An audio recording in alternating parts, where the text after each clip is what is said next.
भारताला मिळाला नवा वेगवान स्टार. अवघ्या 10.09 सेकंदात इतिहास रचणारा हा धावपटू आहे गुरविंदर सिंग. फेडरेशन कप स्पर्धेत गुरविंदर सिंगने असा पराक्रम केला की संपूर्ण देश त्याच्या नावाची चर्चा करत आहे. पहिल्याच दिवशी त्याने 100 मीटर शर्यत 10.17 सेकंदात पूर्ण करत राष्ट्रीय विक्रम मोडला.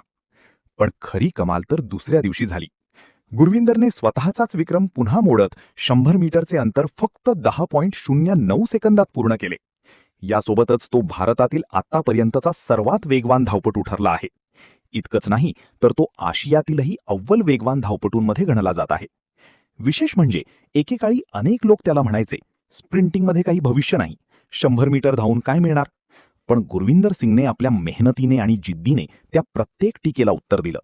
आज त्याच्याकडे संपूर्ण देश आशेने पाहत आहे. आता पुढचं लक्ष आहे कॉमनवेल्थ गेम्स आणि तिथे भारतासाठी पदक जिंकून तिरंगा उंचावण्याची. वेग, जिद्द आणि स्वप्नांची ही कहाणी प्रत्येक भारतीयाला अभिमान वाटायला लावणारी आहे.